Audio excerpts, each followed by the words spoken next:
کہ تحقیق کوئی نہیں کسی کی. کوئی کہہ دیتا ہے یہ یہودیوں کا ایجنٹ ہے، پڑھ لو پڑھ لو پڑھ لو پڑھ لو پڑھ لو. کسی کو پتہ نہیں یہودی کون ہے. جاؤ پوچھ لو ان سے، جا کے پوچھو پاکستان میں تو ان کو پتہ ہی نہیں ہوگا. تو مقصد یہ ہوتا ہے کوئی کچھ کہہ دے کوئی کچھ کہہ دے. ہمارے ہوتا ہے کہ بات جو اس نے کہہ دی ہے، اور جس نے کہا ہوتا ہے وہ شرارتاً یہ ان کو اس کو پتہ ہے کہ یہ جاہل ہے، ان کو عقل موت نہیں ہے، جس طرح مرضی لگا دو، جس بندے کا مرضی پٹھا گول کر دو، کسی پہ کوئی الزام لگا دو، کسی پہ کوئی الزام لگا دو، اور پھر اس بندے کا جو حشر وہاں پہ ہوتا ہے آپ سب کے سامنے. سلمان تصیر جیل میں ایک عیسائی عورت کی ویسے ہی ملاقات کے لیے گیا، خبر لینے گیا، اس کو اڑا دیا.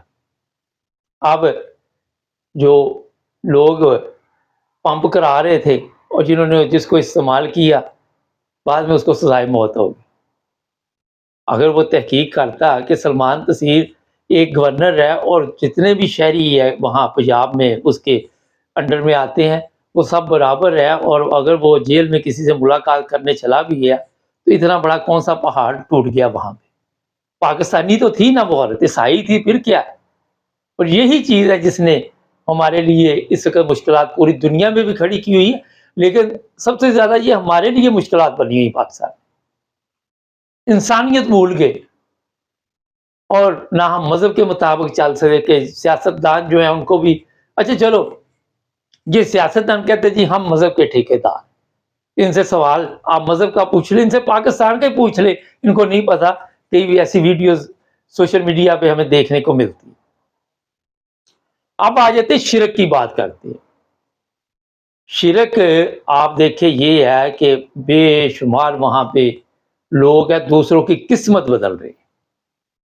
ہر جگہ پہ آپ کو محبوب آپ کے قدموں میں، محبوب وہاں، محبوب وہاں، اپنا پاؤں محبوب ہوتا کروں دوڑ گیا ہوئے.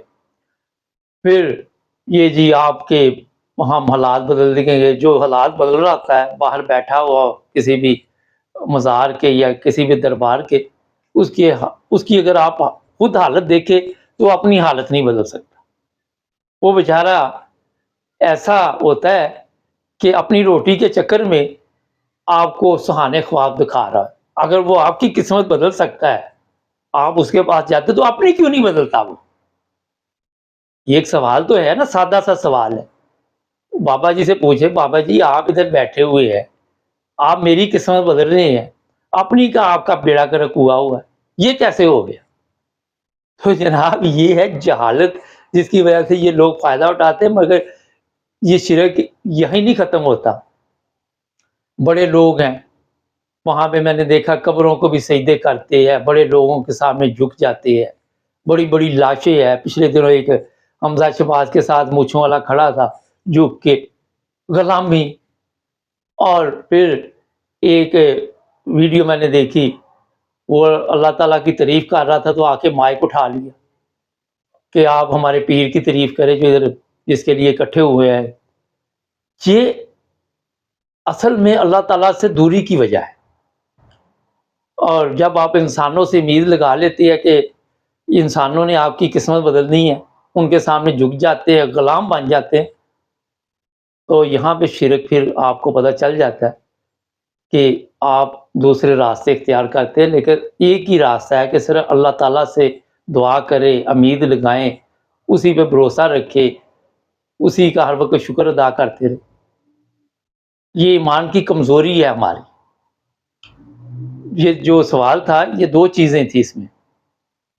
ایک جو میں نے آپ کو جواب دیا کہ یہاں یورپ میں جو لوگ رہتے ہیں، جو انگلینڈ میں فرض کرنے رہتے ہیں، یہاں بڑی سختی سے یہ نفرت جو مذہبی ہوتی ہے اس کے خلاف ایکشن لیا جاتا ہے. آپ کی جرت نہیں. یہاں پہ بھی تو لوگ رہتے ہیں نا سارے مل کے. یہ آپ کہیں پہ بھی چلے جائیں آفس میں ہر قسم کے لوگ وہاں پہ بیٹھے ہوئے. آپ کسی کو یہ نہیں کہہ سکتے کہ آپ نے میرے ساتھ اس طرح کوئی مذہبی رنگ میں ظلم کیا یا زیادتی کی. اس کو کوئی دلچسپی نہیں کہ آپ کا مذہب کیا ہے. یہ آپ کی اخلاقیات کی وجہ سے لوگوں کو پتہ چلتا ہے کہ آپ کا مذہب کیا ہے. اور یہاں پہ شرک بھی کوئی نہیں ہے، کوئی مندر نہیں بنے ہوئے یورپ میں.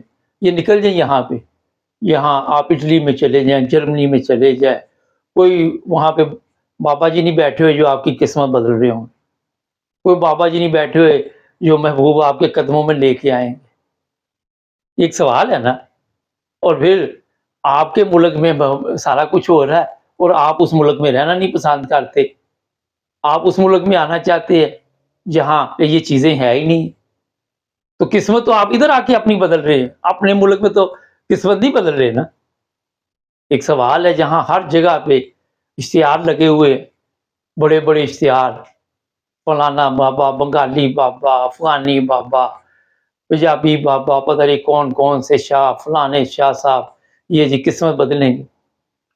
تو جناب ان ممالک میں اور پاکستان میں یہ فرق ہے کہ یہاں پہ اگر آپ یہاں کے نیشنل ہیں تو وہ حلف لیتے ہیں کہ آپ ان کے قوانین کے مطابق چلیں گے, ان کے سسٹم کے مطابق چلیں گے, جو بھی کچھ آپ یہاں پہ حلف لے رہے ہیں اس کے مطابق زندگی گزاریں گے. لیکن ہمارے وہاں پہ سسٹم ہی اور ہے. ہم ایک قوم نہیں بن سکے, مگر یہ لوگ اپنے ملک میں رہتے ہیں, اپنے ملک کی شہریوں کا خیال رکھتے ہیں. وہاں پہ یہ نہیں رکھتے کہ یہ اہل سنت ہے, یہ کرسچن ہے, یہ احمدی ہے, یہ یہودی ہے, یہ فلاں ہے, یہ فلاں. ان کی نظر میں قانون کے مطابق سب برابر ہیں. کوئی ایسے قوانین نہیں بنے ہوئے کہ یہ کافر ہے, یہ فلاں ہے, یہ فلاں ہے. ان لوگوں نے اس پہ ٹائم ضائع نہیں کیا. ان لوگوں نے انسانیت کے لیے کام کیے, انسانیت میں تبدیلی لائے, انسانوں کی سوچ میں تبدیلی لائے. ہمارے وہاں پہ سوچ کا ہی بیڑا گرک کر دیا. وہ جو بچے تعلیم وہاں مدرسوں میں حاصل کرتے ہیں ان کو نفرت کی تعلیم دی گئی. نفرت کے نتیجے میں آج آپ دیکھ لیں, اگلے دن وہ سپریم کورٹ کے باہر فضل الرحمان بندے اپنے لے کے آیا سرکاری گاڑیوں, اور وہاں آ کے وہ عدالتوں کے خلاف, چیف جسٹس کے خلاف نعرے لگا رہے سرکاری گاڑیوں پہ آ کے. یہ اخلاقی حالت ہے, یہ اخلاقیات ہے ہماری. کہ ایک عدالت ہے, اس کے باہر لوگوں کو اکٹھا جمع کر کے, اور جو بچے مدرسے میں گئے وہ کس لیے گئے؟ وہ اسلامی تعلیم کے لیے گئے. کون سا اسلام مجھے بتاؤ یہ کہتا ہے کہ آپ اس طرح کے کام کہاں پہ لکھا ہوا ہے جناب؟ تو دونوں چیزیں میں نے آپ کے سامنے رکھ دی. میں نے سوچا تھا کہ اس سے فائدہ, میں کسی کی سائڈ نہیں لیتا. میں کہتا ہمیں ایک قوم بننا ہوگا. ہمیں اسی طرح جس طرح یورپ میں لوگ ایک قوم بنتے ہیں, اسی طرح جب تک ہم نہیں بنیں گے اس وقت تک اسی مذہبی نفرت میں پڑے رہیں گے, لوگوں کے گھر جلاتے رہیں گے, لوگوں کی قبریں کھیڑتے رہیں گے, لوگوں کو مارتے رہیں گے. تو جناب وقت چینج ہو چکا ہے, اپنے آپ کو بدلیے. لوگ ترقی کی طرف جا رہے, ہم 1400 سال سے بھی پہلے والی زندگی کی طرف واپس جا رہے ہیں.